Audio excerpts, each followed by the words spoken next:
Hey guys, तो आप सभी को नमस्कार, प्रणाम, सत श्री अकाल, जोहार, राधे राधे। तो मैं बताने वाला हूं आप लोगों को एम्पिरिकल फार्मूला यानी मूलानुपाती सूत्र क्या होता है। यदि इससे पहले वाला लेक्चर आपने नहीं देखा है तो जरूर देखें, क्योंकि ये चैप्टर का नाम है मतलब एटॉमिक स्ट्रक्चर एंड प्रिंसिपल। मतलब हमने कौन सा चैप्टर स्टार्ट किया है तो परमाणु की संरचना एवं सिद्धांत। और इस चैप्टर में आज इस चैप्टर का लास्ट लेक्चर होगा और लास्ट लेक्चर में हम सीखने वाले हैं कुछ बहुत सारे चीज। ओके मेरे भाई, तो सबसे पहले तो हम एम्पिरिकल फार्मूला जानेंगे ही और साथ साथ और भी कुछ जानने वाले हैं। सो यदि आप लोगों को वीडियो पसंद आता है तो लाइक सब्सक्राइब जरूर कीजिएगा, क्योंकि इस चैनल पर सभी प्रकार की कंपटीशन लेवल की वीडियो यानी साइंस की वीडियो इस पर अपलोड किया जाता है। यदि साइंस आपको समझ में नहीं आता है तो ये चैनल आपको लिए, क्योंकि इस चैनल पर लेवल वाइज और चैप्टर वाइज वीडियो अपलोड किया जाता है मेरे भाई। सो वीडियो को स्टार्ट करता हूँ। जानते हैं कि एम्पिरिकल फार्मूला क्या होता है मेरे भाई। तो एम्पिरिकल फार्मूला बोले यानी कि मूलानुपाती सूत्र, तो कहता है आणविक सूत्र को ही सरलतम अनुपात में व्यक्त करने वाले सूत्र को हम कहते हैं मूलानुपाती सूत्र। यानी कि आणविक सूत्र को सरलतम अनुपात में व्यक्त करने वाले सूत्र ही मूलानुपाती सूत्र कहलाते हैं। आप उदाहरण लेंगे, आप अच्छे से समझ सकते हैं मेरे भाई। फॉर एग्जाम्पल के तौर पर हम एक तरफ ले लेते हैं आणविक सूत्र और एक तरफ ले लेते हैं मूलानुपाती सूत्र। क्या लेते हैं मेरे भाई? तो एक तरफ आप ले सकते हैं कौन सा सूत्र, तो एक तरफ लीजिए आणविक सूत्र। आणविक सूत्र कौन सा सूत्र मेरे भाई? तो एक तरफ आप लीजिए आणविक सूत्र और एक तरफ लीजिए मूलानुपाती सूत्र। मूलानुपाती सूत्र याद रखिए मेरे भाई, एक तरफ हमने क्या लिया तो एक तरफ लिया है आणविक सूत्र और एक तरफ लिया है मूलानुपाती सूत्र। अगर मान लीजिए कि मूलानुपाती सूत्र की बात करते हैं, सबसे पहले आणविक सूत्र तो आप लोग जानते ही होगा, मतलब यौगिक में उपस्थित यौगिक का निर्माण कैसे होता है, तो अणु से मिल लेकर अणु जब मिलता है तो क्या चीज का निर्माण होता है, यौगिक का निर्माण होता है। ओके मेरे भाई, तो किसके मिलने से, जब अणु मिलते हैं तो यौगिक का निर्माण होता है। जैसे लाइक समझ लीजिए कि हाइड्रोजन परऑक्साइड आप लोग जानते होइएगा। क्या जानते होइएगा मेरे भाई? तो आप लोग जानते होइएगा हाइड्रोजन परऑक्साइड मतलब H2O2। जैसे हमको अगर कटा जाता है किसी भी भाग पर, शरीर के किसी भी भाग पर जब कटा जाता है तो उसको हम साफ करने के लिए H2O2 मतलब हाइड्रोजन परऑक्साइड का क्या करते हैं, हम उपयोग करते हैं। जिससे क्या होता है, घाव में जो उपस्थित कचरा पदार्थ है, कचरा है, वो कचरा को क्या कर देता है, बाहर निकाल देता है। कौन? Hydrogen peroxide. तो हाइड्रोजन परऑक्साइड तो ये आणविक सूत्र हो गया मेरे भाई। आप इसको क्या कहिएगा, क्या कहिएगा मेरे भाई? तो कहिएगा हाइड्रोजन परऑक्साइड। क्या कहिएगा मेरे भाई? हाइड्रोजन, याद रखे मेरे भाई, हाइड्रोजन परऑक्साइड। कौन सी ऑक्साइड? Hydrogen peroxide. ओके, तो ये हो गया हाइड्रोजन परऑक्साइड। और इसका आणविक सूत्र क्या होने वाला, ये तो आणविक सूत्र हो गया।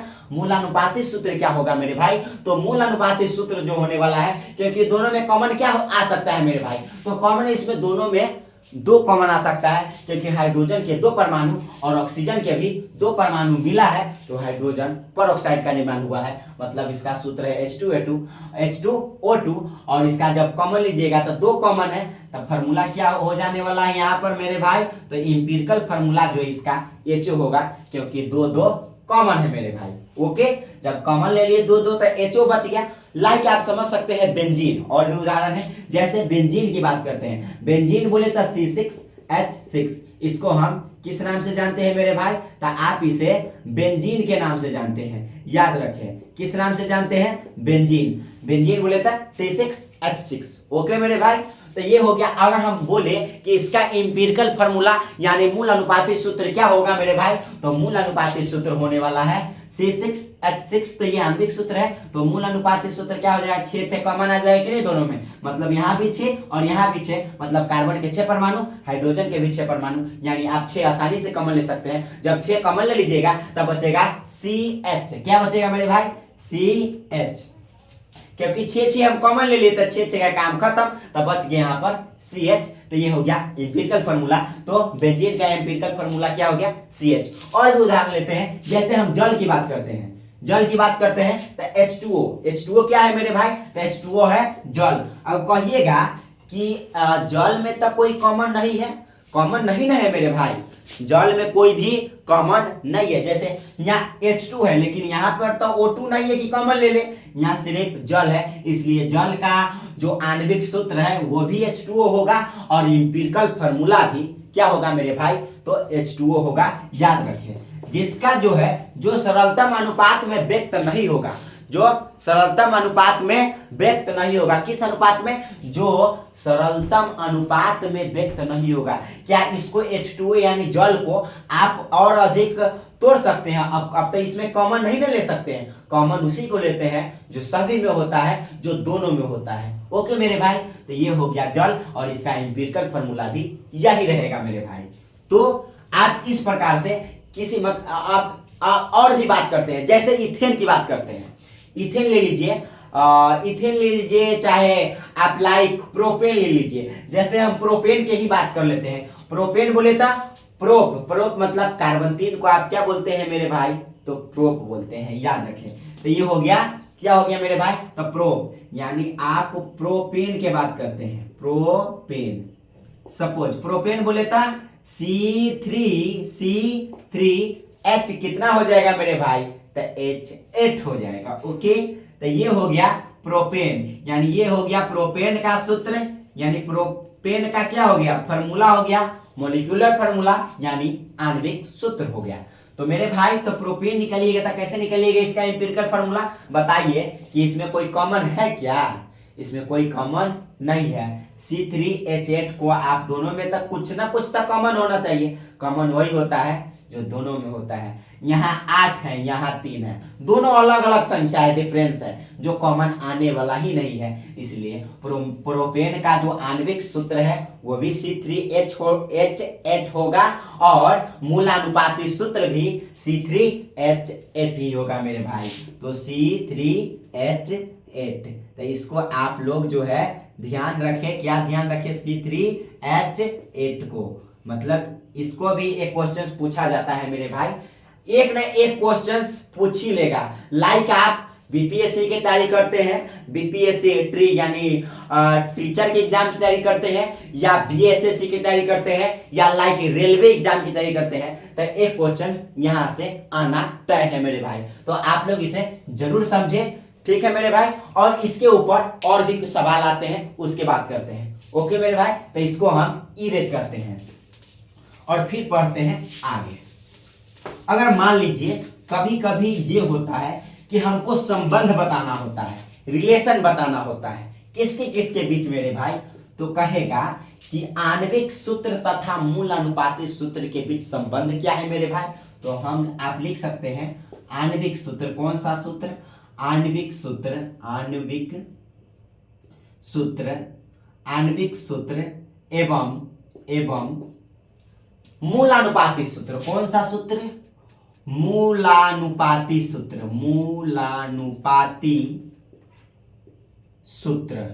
मूलानुपाती सूत्र, ठीक है मेरे भाई। तो के बीच संबंध,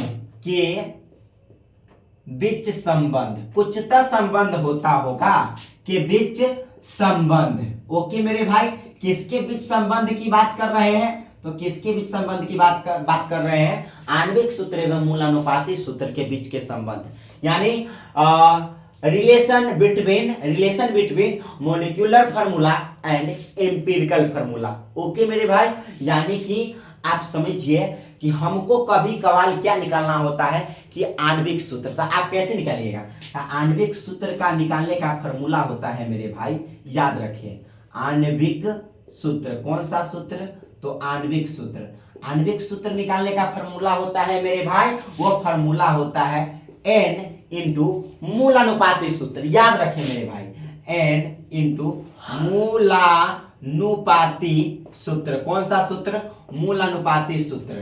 तो ये हो गया क्या, तो ये हो गया आणविक सूत्र निकालने का।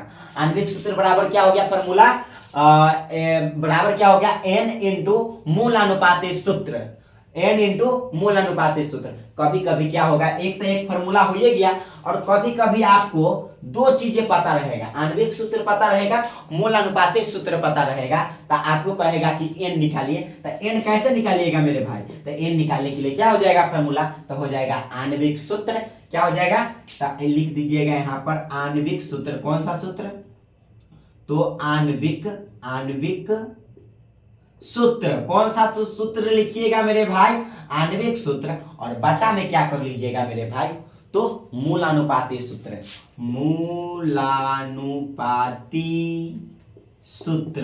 मूलानुपाती सूत्र। ओके मेरे भाई। अगर साथ में लगाना चाहते हैं तो सूत्र भार लगा सकते हैं, मूलानुपाती सूत्र भार, और यहां पर भी मूलानुपाती सूत्र भार। इसके ऊपर कुछ क्वेश्चन देखेंगे, क्लियर हो जाएगा। फिलहाल आप याद रखें कि इस दोनों के बीच क्या रिलेशन हो सकते हैं, तो आणविक सूत्र बराबर n इंटू मूलानुपाती सूत्र, और n निकालने के लिए क्या हो जाएगा, आणविक सूत्र भार बटा मूलानुपाती सूत्र। अच्छा, आप समझिएगा कि n क्या होता है मेरे भाई, तो आप याद रखें कि n जो है एक नंबर है, एक संख्या है। संख्या है मतलब 1 2 3 डॉट डॉट डॉट कुछ भी आ सकता है इसके जगह पर, 1 2 3 यानी एक नंबर है, इसके जगह पर 1 2 3 यानी नंबर आ सकता है मेरे भाई। ओके, क्या आ सकता है, नंबर यानी संख्या आ सकता है। अगर हम कुछ क्वेश्चंस के ऊपर बात करते हैं, इसको इरेज करते हैं और फिर एक आध गो क्वेश्चंस को बनाते हैं जिससे ये क्लियर हो जाएगा मेरे भाई। तो क्वेश्चंस क्या है, लाइक क्वेश्चंस की बात करते हैं। फॉर एग्जाम्पल कि बेंजीन की ही बात कर लें। बेंजीन प्रसिद्ध कंपाउंड है, यौगिक है। तो यदि हम बात कर ले मेरे भाई, बेंजीन में n का मान बता दें, n का मान क्या होगा मेरे भाई। एक तरह से क्वेश्चन हो गया कि n का मान क्या होगा, किस में मेरे भाई, तो बेंजीन में। तो अभी क्या बताया मेरे भाई, तो n निकालने के लिए क्या होता है फॉर्मूला, तो अभी हमने बताया n निकालने के लिए फॉर्मूला होता है आणविक सूत्र भार बटा मूलानुपाती सूत्र भार। तो आणविक सूत्र बोले तो बेंजीन, जिसकी फॉर्मूला क्या होता है, आप सॉल्यूशन करने चलिएगा तो आप इसी प्रकार से बनाइएगा ना मेरे भाई, कि फॉर्मूला क्या हो जाएगा, C6H6। इसको हम बेंजीन कहते हैं। ओके मेरे भाई, तो इसका आप ही बताइए कि इसका जो है आणविक सूत्र क्या हो जाएगा। आणविक सूत्र जैसे निकालते हैं, कार्बन का द्रव्यमान कितना होता है, भार कितना होता है, 12 होता है। ओके मेरे भाई, तो कार्बन की भार कितना हो गया, 12, और इंटू में यहाँ 6 लगा हुआ है, तो आप 6 से गुना कर लीजिएगा, और यहाँ पर कोई संख्या नहीं तो यहाँ पर आप प्लस का साइन दीजिएगा इसके बगल में, ठीक है मेरे भाई। और फिर है हाइड्रोजन, तो हाइड्रोजन का जो द्रव्यमान है कितना होता है मेरे भाई, तो 1 होता है। तो आप यहाँ 1 लिखिएगा और गुने क्या कीजिएगा, तो गुने आप 6 कीजिएगा, तो ये हो जाएगा 6। तो क्या हो जाएगा मेरे भाई, 12 छक 72, 12 छक 72 और 6 इकाई 6, 72 6 78। तो ये हो गया बेंजीन का क्या, आणविक सूत्र का भार, यानी आणविक सूत्र भार कितना हुआ, 78 कितना हुआ आणविक सूत्र भार, 78 एटॉमिक मास यूनिट, या आप डायरेक्ट 78 यूनिट बोल सकते हैं, कोई प्रॉब्लम नहीं होगा मेरे भाई। अगर और भी बात करते हैं, इसमें 2 चीजों को जरूरत पड़ा है ना, मूल अनुपाती सूत्र। तो मूल अनुपाती सूत्र इसका क्या होगा मेरे भाई, तो होगा CH। ओके मेरे भाई, क्या हो जाएगा CH। तो कार्बन का परमाणु द्रव्यमान 12, और प्लस में जोड़ लीजिएगा हाइड्रोजन का परमाणु द्रव्यमान कितना होता है, तो 1 होता है मेरे भाई। तो ये हो जाएगा 1, तो जोड़ लीजिएगा तो क्या हो जाएगा, 12 गुआ 1 13 गो मेरे भाई। तो यहाँ पर आप लिख दीजिए 13। अब आप आसानी से n के वैल्यू फाइंड कर सकते हैं। तो n निकालने के लिए अभी हमने क्या लिखा है फॉर्मूला, मॉलिक्यूलर फॉर्मूला अपॉन में इंपिरिकल फॉर्मूला। कौन सा फॉर्मूला, इंपिरिकल फॉर्मूला, मतलब मॉलिक्यूलर फॉर्मूला अपॉन में इंपिरिकल फॉर्मूला। मॉलिक्यूलर फॉर्मूला बोले तो आणविक सूत्र भार, ठीक है मेरे भाई, आणविक सूत्र भार यानी आणविक सूत्र, और इंपिरिकल फॉर्मूला बोले तो मूलानुपाती सूत्र भार, यहाँ पर वजन लगा दीजिए, वेट, ठीक है मेरे भाई, क्या लगा दीजिएगा, वजन यानी वेट लगा दीजिएगा।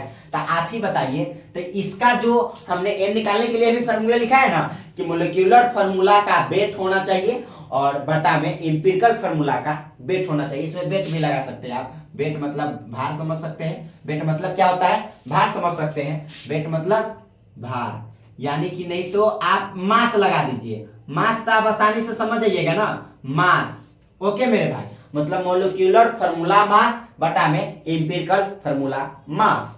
यदि हम बात कर ले यानी कि यहाँ पर मोलिक्यूलर फार्मूला मतलब आणविक सूत्र भार कितना आया, तो 78 आया मेरे भाई। तो आप लीजिएगा यहाँ पर 78, आप हिंदी में लिखते तो यहाँ पर क्या लिखते, एन बराबर आणविक सूत्र भार बटा में मूलानुपाती सूत्र भार। ओके मेरे भाई, तो आणविक सूत्र भार कितना 78 और इंपिरिकल यानी मूलानुपाती सूत्र भार कितना लाए हैं, तो आया 13। तो बटा में आप लिखिए 13 और इसका जो आंसर आ जाने वाला है क्या है मेरे भाई, तो 13 छक्का 78 कटेगा कि नहीं, तो ये एक नंबर आ गया या एक संख्या आ गया जो बेंजीन में एन का मान होता है। यानी बेंजीन में नंबर कितना होता है, 6 होता है। बेंजीन में एन का मान कितना होता है मेरे भाई, तो 6 होता है। इसे याद रखें क्योंकि ये क्वेश्चन पूछा गया है मेरे भाई और पूछ भी सकता है। ओके, और बात करते हैं। तो अभी हम फिलहाल किसके किसके बीच रिलेशन देखे हैं, तो अभी देखे हैं हम मूलानुपाती सूत्र और आणविक सूत्र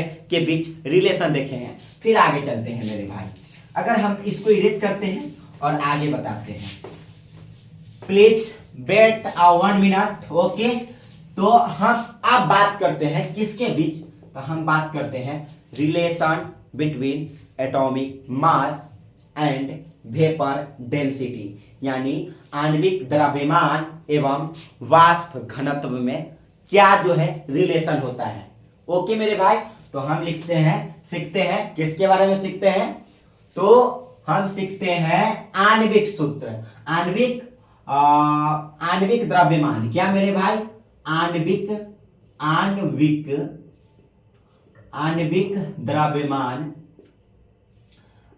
द्रव्यमान एवं किसके किसके बीच, आणविक द्रव्यमान एवं वाष्प घनत्व। कौन सा, वाष्प घनत्व के बीच संबंध।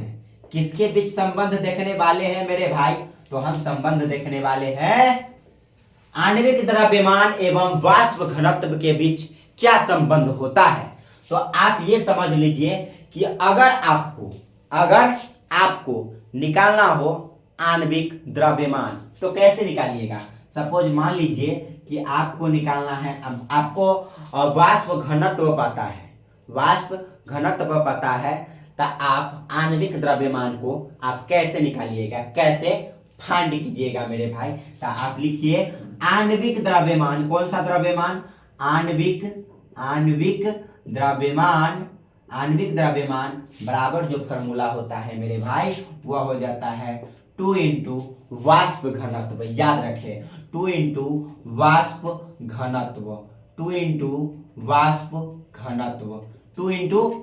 घनत्व। अगर मान लीजिए आणविक द्रव्यमान बोले तो मोलिक्यूलर मास और वाष्प घनत्व बोले तो वेपर डेंसिटी। वाष्प का मतलब होता है वेपर, डेंसिटी का मतलब होता है घनत्व मेरे भाई। तो आप इंग्लिश में आप किस प्रकार से लिख सकते हैं, शॉर्टेस्ट आप कर सके, मतलब आप शॉर्टेस्ट कीजिएगा तो अच्छा होगा। तो आप इंग्लिश में इसको लिख सकते हैं, मतलब मोलिक्यूलर मास यानी मोलिक्यूलर मास MM, मोलिक्यूलर मास यानी आणविक मतलब आणविक द्रव्यमान। और बराबर में क्या लिख सकते हैं मेरे भाई, तो बराबर में लिख सकते हैं 2 इंटू वेपर डेंसिटी मतलब वाष्प घनत्व। अगर मान लीजिए कि हमको ये दो चीजें पता हो, ये तो फॉर्मूला पता ही है, और दो चीजें पता हो और वाष्प घनत्व हमको निकालना हो, यानी वाष्प घनत्व बोले तो वेपर डेंसिटी निकालना हो, तो आप कैसे निकालिएगा मेरे भाई, तो बताइए। वेपर डेंसिटी बराबर फॉर्मूला आणविक द्रव्यमान हो जाए कि नहीं। आप हिंदी में लिख दीजिए आणविक द्रव्यमान, कोई फर्क नहीं पड़ता है मेरे भाई। आणविक द्रव्यमान, कौन सा द्रव्यमान, तो आणविक द्रव्यमान और बटा में 2 हो जाएगा। तो आप इस प्रकार से वाष्प घनत्व यानी वेपर डेंसिटी निकाल सकते हैं किसकी मदद से, इस सूत्र की मदद से, आणविक सूत्र द्रव्यमान यानी आणविक द्रव्यमान बटा 2। ओके मेरे भाई, तो इसके ऊपर भी एक दो क्वेश्चंस देख लेते हैं, क्लियर हो जाएगा मेरे भाई। इसको हम इरेज करते हैं। ओके, तो हम समझते हैं, आप लोग इसके कंसेप्ट के तौर पर ध्यान रखें कि आणविक द्रव्यमान बराबर फॉर्मूला होता है 2 इंटू वाष्प घनत्व, और वाष्प घनत्व बराबर फॉर्मूला होता है आणविक द्रव्यमान बटा 2। ओके मेरे भाई, तो अब हम इसके बारे में कुछ क्वेश्चंस के ऊपर डिस्कस कर लेते हैं। मान लीजिए कि क्वेश्चंस आया, क्वेश्चंस क्या आया, कहेगा मेरे भाई, कहेगा भारी जल या गुरु जल, क्या कहेगा, भारी जल। क्वेश्चंस बहुत ही लाजवाब है, भारी या गुरु, भारी या गुरु जल, समझ रहे हैं किसको कहते हैं, तो कहते हैं D2O को। और D2O क्या होता है उसके बारे में भी बताएंगे मेरे भाई। तो भारी जल क्या हो गया, D2O को हम भारी जल या गुरु जल के नाम से जानते हैं। तो भारी जल या गुरु जल में जल का वाष्प घनत्व ज्ञात करें, का वाष्प घनत्व, वाष्प घनत्व, वाष्प घनत्व ज्ञात करें। क्वेश्चन आ सकता है मेरे भाई, और पूछा भी गया है, तो आप लोग इसे जरूर पढ़ें क्योंकि एक क्वेश्चन पूछेगा मेरे भाई। तो आप इसको कैसे बना सकते हैं मेरे भाई, तब बनाइएगा कैसे। आप पहले ये समझिए कि D2O को हम क्या कहते हैं, भारी जल या गुरु जल के नाम से जानते हैं। तो आप ये समझिए, इसका फॉर्मूला जैसे ही पता हो गया तो आप आराम से वाष्प घनत्व यानी वेपर डेंसिटी को आप निकाल सकते हैं। कैसे निकाल सकते हैं, जैसे हम D2O की बात करते हैं, D2O है यानी गुरु जल है। आप ही बताइए मेरे भाई कि इसमें जो है इसका द्रव्यमान कितना हो जाएगा, आणविक द्रव्यमान कितना होगा, मोलिक्यूलर वेट कितना होगा मेरे भाई। तो मोलिक्यूलर वेट या मोलिक्यूलर मास कितना हो जाएगा मेरे भाई, तो हो जाएगा जैसे ड्यूटेरियम है, तो आपको पता होना चाहिए कि ड्यूटेरियम ये एक समस्थानिक है। तो ये हाइड्रोजन का समस्थानिक है। हाइड्रोजन के 3 समस्थानिक होते हैं, एक होता है प्रोटियम, एक होता है ड्यूटेरियम और एक होता है ट्राइटियम। हमने बताया है इससे पहले वाला लेक्चर में, यानी कोई भी लेक्चर में हमने बताया है। ओके मेरे भाई, मतलब हमने इससे पहले वाले लेक्चर में बता दिया है, हमने कई सारे इसमें इस चैप्टर में लेक्चर दिया है। ओके मेरे भाई, तो ये हो गया, ये ड्यूटेरियम है जो हाइड्रोजन के समस्थानिक है। तो इसका जो द्रव्यमान होता है ना ड्यूटेरियम का, वह 2 होता है मेरे भाई। कितना होता है द्रव्यमान, 2, और साथ में लगा हुआ है यहाँ पर 2, तो साथ में आप गुना कीजिएगा ना 2 से, और प्लस में क्या है, तो प्लस में है ऑक्सीजन। तब बताइए मेरे भाई, ऑक्सीजन का जो एटॉमिक वेट है वह कितना होता है, परमाणु भार यानी परमाणु द्रव्यमान 8, 8 दूना 16 होता है। कितना होता है मेरे भाई, तो परमाणु संख्या 8 है, तो उसके दुगुना कर दीजिएगा, तो ऑक्सीजन का 2 गुना, मतलब परमाणु संख्या का 2 गुना भार मिल जाएगा, यानी एटॉमिक वेट मिल जाएगा। ओके मेरे भाई, तो ये हो गया एटॉमिक वेट। तो कितना हो जाएगा मेरे भाई एटॉमिक वेट, तो एटॉमिक वेट 2 दूना 4 और 16 4 20 हो जाएगा। तो एटॉमिक वेट हो गया आपका 20। तो हमको क्या निकालना है, वाष्प घनत्व। अब वाष्प घनत्व बोले तो इसको शॉर्ट में क्या लिख सकते हैं, वेपर डेंसिटी, वेपर डेंसिटी यानी वाष्प घनत्व बराबर फॉर्मूला हमने अभी लिखाया है। क्या लिखाया है, तो लिखाया है आणविक द्रव्यमान। कौन सा द्रव्यमान, आणविक भार या आणविक द्रव्यमान। तो आप लिख सकते हैं कौन सा द्रव्यमान, तो आप लिख सकते हैं मेरे भाई आणविक द्रव्यमान। याद रखें आणविक द्रव्यमान, शॉर्ट में लिख देते हैं आणविक द्रव्यमान, और बटा में क्या मेरे भाई 2। तो आप ही बताइए कि आणविक द्रव्यमान कितना आया इसका, D2O का, गुरु जल का, तो आया 20। तो आप लिखिएगा यहाँ 20, यानी आणविक द्रव्यमान की जगह पर आप बटा में क्या लिखिएगा 2, काट दीजिएगा तो आएगा आपका 10। यानी कि आपका जो इसमें भारी जल या गुरु जल का जो वाष्प घनत्व होता है कितना होता है, तो 10 होता है वाष्प घनत्व यानी वेपर डेंसिटी। आप इस प्रकार से किसी का भी निकाल सकते हैं वाष्प घनत्व। मतलब आप यदि 2 चीजें पता है, जैसे इसमें क्या क्या पता था, जैसे बटा में 2 था वो पता था, मतलब फॉर्मूला होता है, और यदि द्रव्यमान पता है तो आप वाष्प घनत्व निकाल सकते हैं, और वाष्प घनत्व पता है तो आप आणविक द्रव्यमान निकाल सकते हैं आसानी से मेरे भाई। इस क्वेश्चन को याद रखें, पूछा जाता है। यह भी पूछा जा सकता है कि भारी जल किसे कहा जाता है, तो D2O को भारी जल के नाम से जानते हैं या गुरु जल के नाम से जानते हैं मेरे भाई, याद रखें। ओके मेरे भाई, और भी क्वेश्चंस पूछा जा सकता है। ये तो हो गया, इसमें रिलेशन हमने पढ़ लिया किसके किसके बीच। तो पहली बात एम्पिरिकल फार्मूला, मूलानुपातिक सूत्र और आणविक सूत्र के बीच संबंध पढ़ा। फिर पढ़ा आणविक द्रव्यमान और एक क्या था मेरे भाई, तो एक था वाष्प घनत्व। इन दोनों में हमने संबंध पढ़ा, कुछ क्वेश्चंस को सॉल्व किया और भी क्वेश्चंस पूछा जा सकता है। जैसे हमने संयोजकता निकालना बता दिया था इससे पहले वाला लेक्चर में, संयोजकता कैसे निकलता है, संयोजी इलेक्ट्रॉन कैसे निकलता है, कोर इलेक्ट्रॉन कैसे निकलता है, इन सभी के बारे में बता दिया है। अगर मान लीजिए परमाणु को तो आप आसानी से निकाल सकते हैं, परमाणु में संयोजकता कैसे निकलता है या संयोजी इलेक्ट्रॉन, लेकिन आप यौगिक के कैसे निकालिएगा। तो आप यदि यौगिक में निकालना चाहते हैं, किस में निकालना चाहते हैं, यौगिक में, तो कैसे निकालिएगा मेरे भाई। तो यौगिक की बात करते हैं, जैसे H2O है, क्वेश्चन कहा कि संयोजकता ज्ञात करें। संयोजकता यौगिक में, संयोजकता यौगिक में, चाहे में कर लीजिए, यौगिक में संयोजकता कैसे ज्ञात करें। संयोजकता याद रखें मेरे भाई, क्या हो जाएगा, संयोजकता। ओके, संयोजकता बोले तो वाइलेंसी, इसमें आप कैसे ज्ञात कीजिएगा। तो एक बात आप लोग याद रखिएगा कि इस यौगिक में कैसे हम संयोजकता ज्ञात करते हैं। तो इसमें क्या होता है, इसका फॉर्मूला आप समझ सकते हैं, जैसे फॉर्मूला से ही डिसाइड कर सकते हैं। तो एक दूसरे के जो सूत्र होता है उस पर, उसका जो सूत्र होता है इस पर, तो आप जो यौगिक में संयोजकता निकाल सकते हैं। जैसे हम कहेंगे मेरे भाई कि इसमें बताइए कि हाइड्रोजन की संयोजकता कितना होगा, तो हाइड्रोजन की संयोजकता आप 1 बोलिएगा, क्योंकि हाइड्रोजन में लगा हुआ है 2, लेकिन यहाँ ऑक्सीजन के बगल में कुछ नहीं था, 1 समझ सकते हैं। इसलिए मतलब इसका सूत्र इसमें आएगा और इसमें का सूत्र इसमें जाएगा। इस प्रकार से यौगिक में संयोजकता निकलता है मेरे भाई। तो इसका हाइड्रोजन का जो संयोजकता है वह कितना हो जाएगा फिलहाल में, तो यह हाइड्रोजन का संयोजकता इस यौगिक में तब हो जाएगा 1, और ऑक्सीजन का संयोजकता क्या हो जाएगा मेरे भाई, तो ऑक्सीजन का संयोजकता हो जाएगा 2।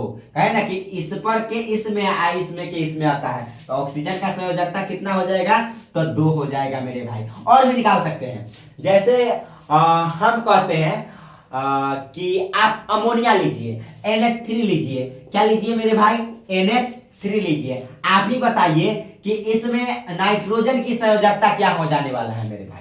तो आप बताइए कि नाइट्रोजन की संयोजकता क्या होगा, तो नाइट्रोजन की संयोजकता 3 हो जाएगी। नहीं, हमने क्या बोला कि इसका सूत्र इसमें और इसका सूत्र इसमें होता है। तो ये नाइट्रोजन का जो संयोजकता है इसमें NH3 में, नाइट्रोजन की संयोजकता कितना हो जाएगा, तो 3 हो जाएगा मेरे भाई। और हाइड्रोजन की संयोजकता क्या हो जाएगा मेरे भाई, तो हाइड्रोजन का जो संयोजकता है वह 1 हो जाएगा। मतलब यहाँ पर कुछ नहीं था, 1 होगा मेरे भाई, तो आप यहाँ पर 1 लिख सकते हैं। तो हाइड्रोजन की संयोजकता 1 और नाइट्रोजन की संयोजकता 3। यानी इस प्रकार से आप यौगिक में भी संयोजकता निकाल सकते हैं मेरे भाई।